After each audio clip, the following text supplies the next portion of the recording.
let's go. Back day.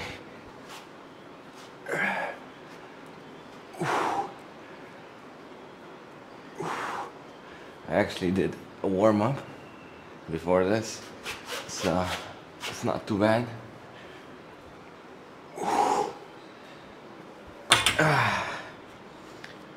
Feel good, except for the fact that it's freaking scorching hot outside. It's 2 p.m. I'm working out now. I don't know why. It's way too hot to work out, but you gotta keep going. Don't stop. All right, what topic should we talk about today? Let me think about it, and I'll get back to you in the next clip. Woo. All right, so I've decided what topic I'm gonna choose today. Next exercise is pull-ups. Let's see if I can speak and do pull-ups at the same time. So I wanted to share my thoughts on... All right, it's not working very well.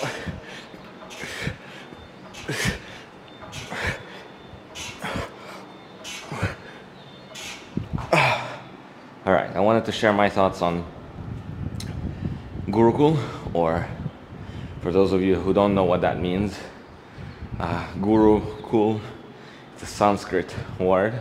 Guru is a teacher. It's a quite popular word nowadays, and Kul is the family or the place of that teacher. So basically a school, but talking about it in a Sanskrit way. What am I saying?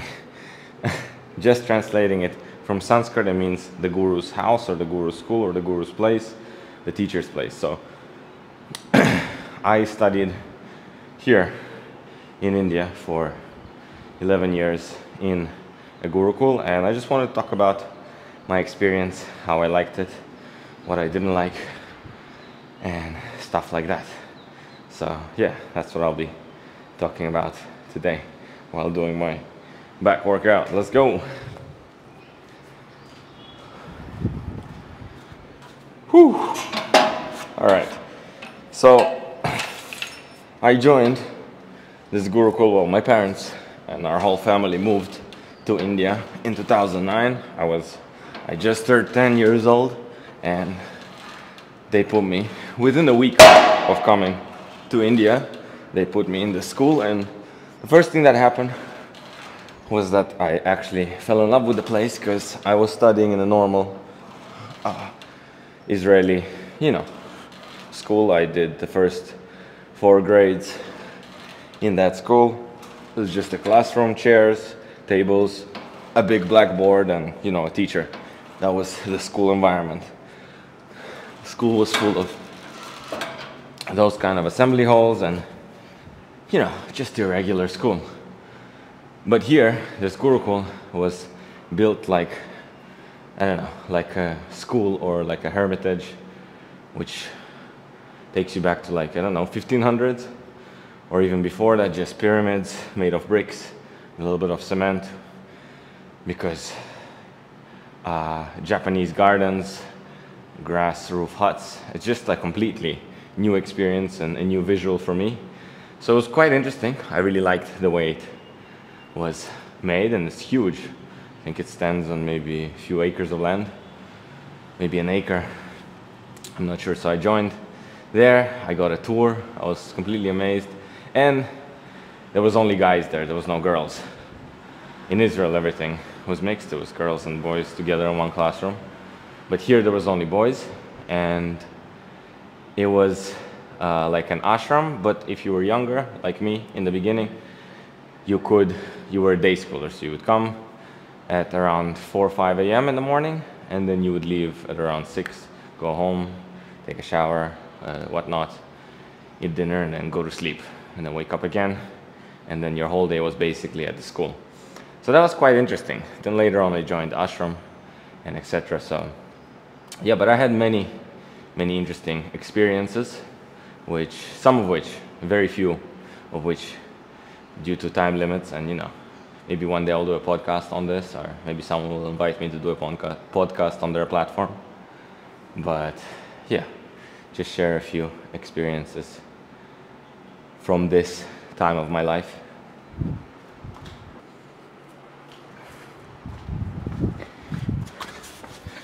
All right, so I'll probably briefly tell you the schedule that we had there, just so you have some understanding, not to scare you or, you know, just so you have some context of what was happening, what was the idea of the whole place, what kind of education was it meant for, and yeah, just for that. So if you were a day schooler like me, you would wake up at around 4 a.m. in the morning, then go to the temple.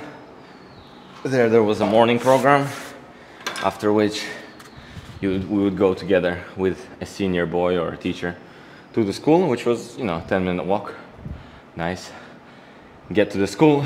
First thing, we would have an assembly of the whole school. We would read from a book. The teachers would tell us the plan for the day, if there was any, you know, event coming up or anything like that. And then we would get on with our morning service, cleaning the building, sweeping the pyramids, you know, going on about our duties. And then we had our first class or lesson, which was either philosophy, or for some it was a story class if they were really small. Then the next class was either Sanskrit, or for those who had stories, they had a different class. I don't remember which one, but for me it was philosophy first, then it was Sanskrit. We'd learn how to read and write.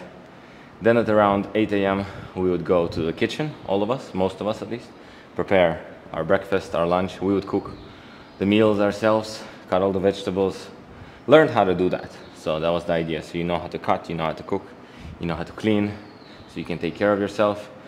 Then after that, 9, eat breakfast, 9 to 10. Then at 10 there was math class, English class. After that, then from 12 to 1 we had noon service, which would mean we would clean the places where we shower, which we used hand pumps for that, the toilets, the cow shed, you know, and then the people who would cook lunch would go cook lunch. After that we'd eat lunch at 1:30. Then there was a bit of a break if you're not cleaning everything after lunch. And then after that we had Kung Fu, Chinese martial art, or BJJ, Jiu-Jitsu, you know, some sport activity that would go on from 4 to 5. Then from 5 to 6 we had, again, geography, history, philosophy, all of those classes. Sorry, that was from 3 to 4, and then 4 to 5 was that, and then 5 to 6, the last class, was mantra class, where we would learn and memorize how to chant Vedic mantras and, you know, do yagyas and perform fire sacrifices and do worship in the temple. All the mantras for that we would learn and memorize during that time. So that was basically the whole schedule of the day in a really brief, you know, few minutes. Whew. Yeah, so that was basically the daily schedule that we had there. But apart from that, you could, you know, get, if you're interested in a specific kind of subject, you could go into cooking, or you could go into music, or you can go into deeper in philosophy and those kind of things, which I liked. That was a really nice option. And the idea of the whole thing was that it was personalized, in the sense that there was only 60 boys in the whole school, and then there, you know, you had the relationship, or you could develop the relationship with the teacher, speak to him, he would figure out how to help you, how to get you the subjects or the education that you may have needed personally, and added some things, and that was really, really nice. We also had a group system where you had group members, and then you had a vice group leader, and then a group leader, and then there was 6 or 7 groups like that. That was for dividing the services and all the things that we did. On top of that, there were 2 vice head boys, and then there was a head boy. So the head boy was basically like a CEO, or the in charge leader of the whole school, or all the boys. And you know, that whole thing would change, all the group leaders would change, vice group leaders would change every so often, 6 to 8 months, maybe a year. That was kind of the system.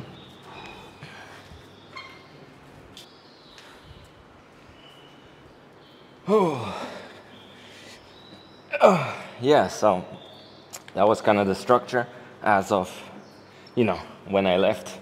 11 years later, it was basically the same thing. And we also had a ranking system where, you know, where you first come. First of all, we didn't wear any stitch clothing. And there was like a ranking system, yeah, I guess that's the perfect way to say it, where when you come, you have completely, well, you wear like a bottom piece of cloth, which was always white, and then the top one, which you wear around your waist and neck and over your body like a shirt, that would change the color. And then we had like a belt, also another piece of cloth like that. So the first one was white. When you first joined, it was white. Next one was white with a little bit of red. Then the next one, so the first one you would get immediately as you come, white cloth. Then the next one you would get around 6 months, and you had to follow specific guidelines and, you know, behave a certain way. And then the one after that you would get when you join the ashram and you're living at the school. It was red with a little bit more design. Then it would be yellow, where it was a ceremony where you get this Brahman initiation. You get a thread around your body, and then you're able to actually start doing and learning properly and more in detail yagyas, pujas, you know, offerings and all of that. Then after that, when you started teaching that, you would get the next rank or chadar. And then the last one you would get when you're teaching for a long time and your knowledge has matured, and that kind of happened. So yeah, these are kind of the systems and rankings that we had. Oh.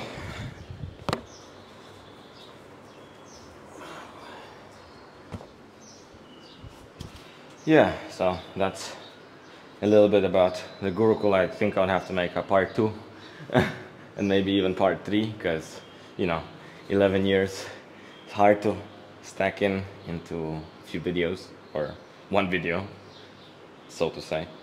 That's what my idea was in the beginning, but as I started speaking about my experiences and just laid out, you know, what was happening, you know, just laid the ground for making it possible to understand what kind of lifestyle it was, and, you know, what we're doing, what kind of schedule we were living. You know, took the whole video, so I'll probably make a part 2, and then if we need a part 3, talking about the actual, you know, realizations and saying some stories and, you know, sharing the interesting stuff more than just, you know, how the day went, what we're doing, what the ranking system was, and etc., which is important, because without that you won't be able to really understand. But yeah, in a nutshell, it was quite a fixed day. Most days, 5 days a week was like that, and then 2 other days, one was a little more free, one was a little more cleaning. But that was the kind of lifestyle and ranking system that we had. There were boys between ages of, you know, 5 to around 25, and yeah, it was pretty fun overall. But stay tuned for part 2.